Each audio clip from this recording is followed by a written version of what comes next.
So, John, it's been absolutely amazing seeing you here today. Thank you. Thank you. Your presentation was just phenomenal. All right, I'm glad you guys The liked whole it. Yeah. the whole thing just blows my mind, like completely. It's just The speed. just everything. I mean, like the whole first-person shooter thing, right? Yeah. You were the first to bring that in. Like, where does the concept even come from? How do you even like? I know we're gonna take 2D scrolling Yeah, and turn it suddenly into turn 3D. it into 3D, and you're going to be fully immersed in the game. Where does the thought process even come from? Well, it was a process, right? Like there's a first one, which was Hover Tank 1, and that was like, okay, let's just get 3D gameplay happening. And so like that was like learning how to even create a 3D world, how to even draw it, even with solid walls. Right. Just trying to do that, and it's like, okay, let's make it real easy. There'll be monsters going down the halls. The data representation of the world was a 2D matrix, so it was very easy for us to just like make the monster move to this cell. So very, very easy logic, and then we just need to draw it on the screen the right way. And so getting those baby steps down, each game had to innovate in a newer way or move forward. Catacomb 3D was the next one that had texture mapped walls.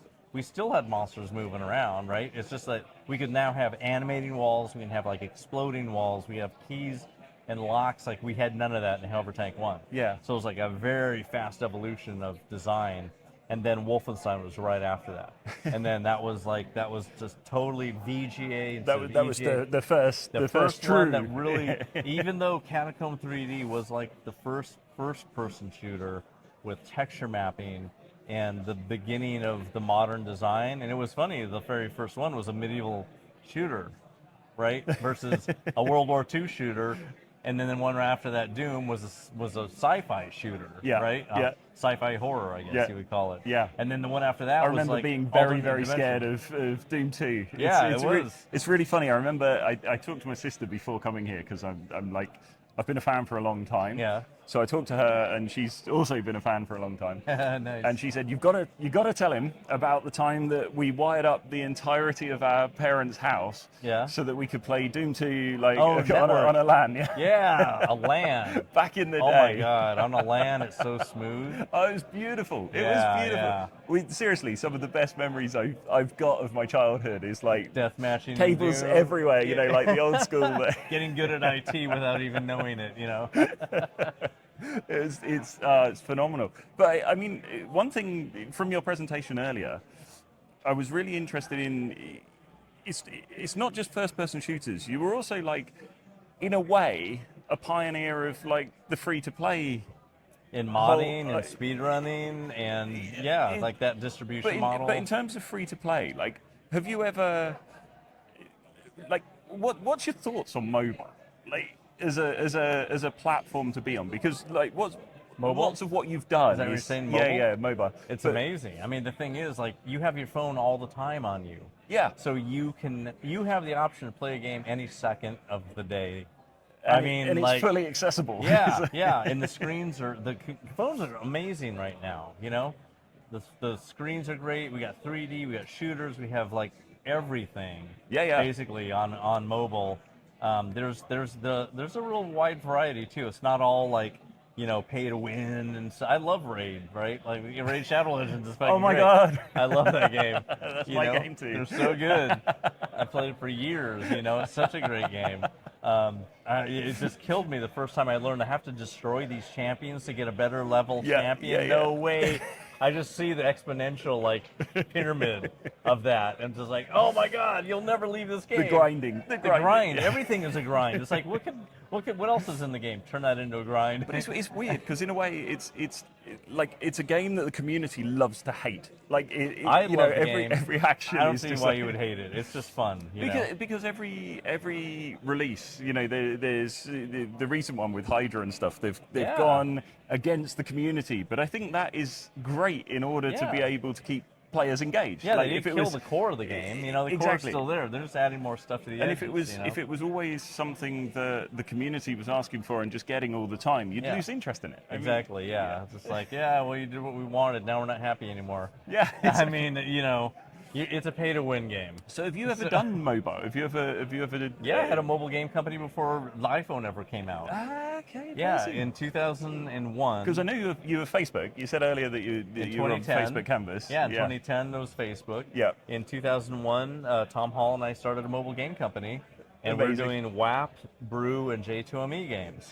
And so we made a game. Our first game was called Hyperspace Delivery Boy, and it was on the Pocket PC, which is basically a prototype iPhone. Yeah. You know, it's a 320 by 200 screen, handheld, color, everything that would come out later in an iPhone. And it was a really fun game. And then I moved it from there to desktop so people could play it on desktop. But it was designed on mobile, you know, and so we got out of that mobile business because it was still we got out of it a year before the iPhone came out. And so we're like, so possibly too soon. I know, it was too soon. We got out of it too soon. And then I started working on Gauntlet, making a new Gauntlet. And then I started an MMO company right after that because WoW had just come out. Yeah. It's like, what? This is amazing. Let's make an MMO, you know.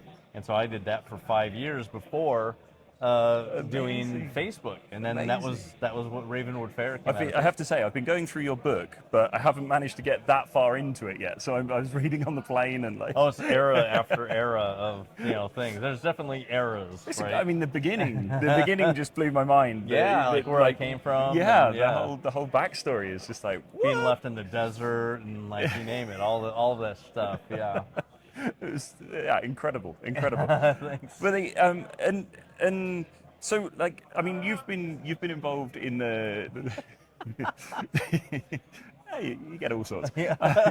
But you've been involved in gaming for a very long time, obviously. Yeah. And you've seen the sort of evolution almost, like of all the different platforms. Everything since mainframe games. Yeah. So you've gone through. I was watching something in research the other day and saw you mention the Atari Jaguar, which completely triggered me because that one Christmas I was desperate for an Atari Jaguar. Like, just couldn't get them in the UK at all. So I was very disappointed on Christmas Day. But it was like this one thing that I never managed to get. Not really, but you know. Yeah, but it looked good and the marketing was there. Yeah, totally, it was. It was Atari coming back, you know. But what would you say is the sort of golden era of gaming? Like if you had to choose maybe one platform to Super be Nintendo was a golden era. Super Nintendo was good. It was Super so Nintendo golden. was Yeah, it was such a good era.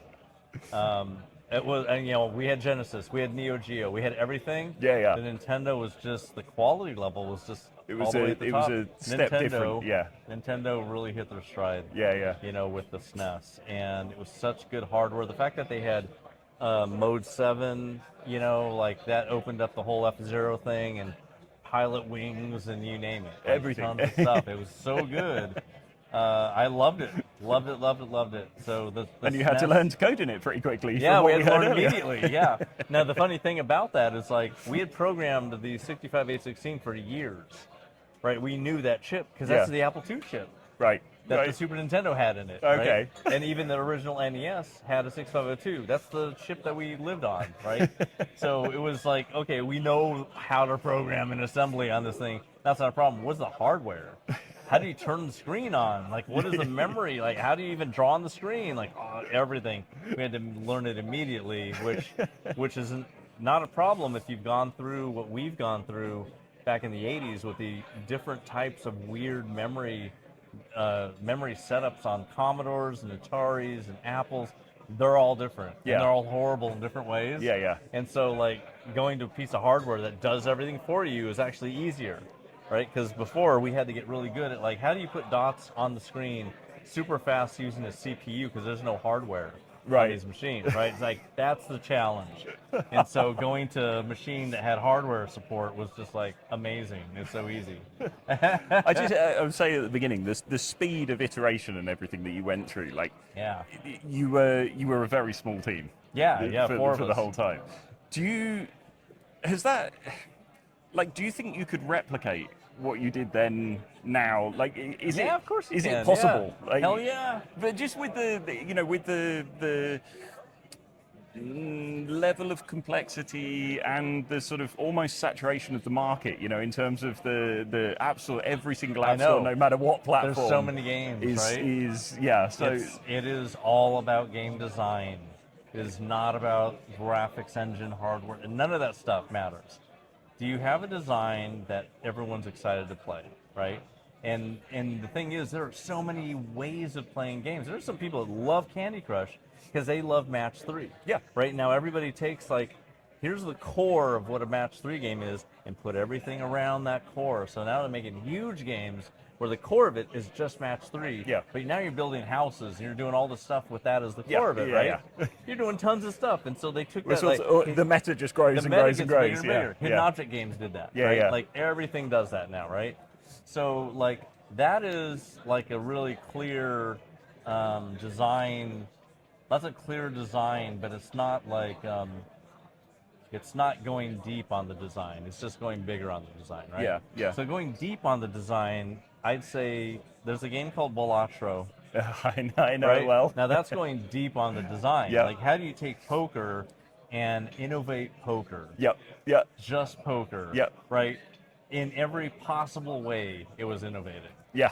And it was, but it's also now it was very successful on Steam. It's now moved to mobile as well, where it's being equally it's on my phone all successful. the time, It's incredible. Yeah. It is one person. Yeah. Right? And it was spending time.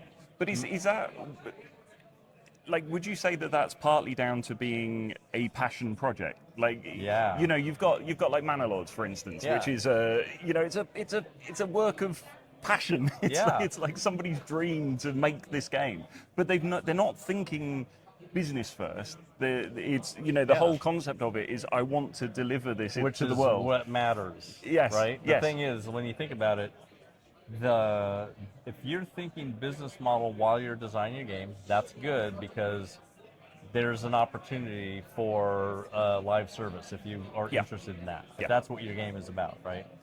But if your game's not about live service, and it's just could you deliver that as just a game that doesn't nickel and dime the player? Yeah.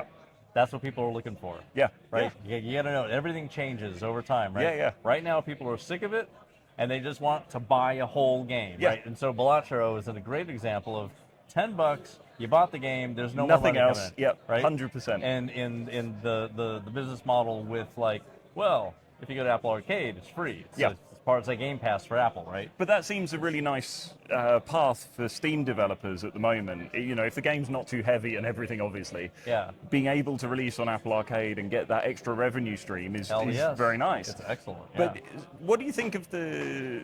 Sorry, last couple of questions. What do you think of the movement at the moment with Apple and releasing Death Stranding, that kind of thing, and premium games on iOS? I switched fully to Mac in 2007, and I'm making a gigantic game right now. I use a Mac all day long. Yeah, right? yeah. The game is being delivered on Windows, right, in some other platforms, but it's not being delivered on Mac. Yeah. But because most of my day is spent working on stuff using Slack and email and you name it, it's best on Mac OS. So I live in that world, and then I pull my Windows keyboard over and I'm playing my game on Windows, right? So I have both of them, but I don't do anything but playing my game on Windows. The Mac can do it. The Mac can do all that, but the developers just have not moved over to Metal 2, the amazing hardware that's in Apple Silicon. It can totally do it. Yeah. Right? Death Stranding is an example. You can do Baldur's Gate 3 is on it. I mean, Macs deliver what Windows computers can deliver. It's just everyone needs to just come over. I think of it. You have enough HTTP slot All right. so I'm gonna have to wrap it now. All right, cool. That's cool. I'm sorry. I hope you got enough. Yeah, Thank you thanks a lot. ever so much for doing it. Would you just be able to sign my book very quickly?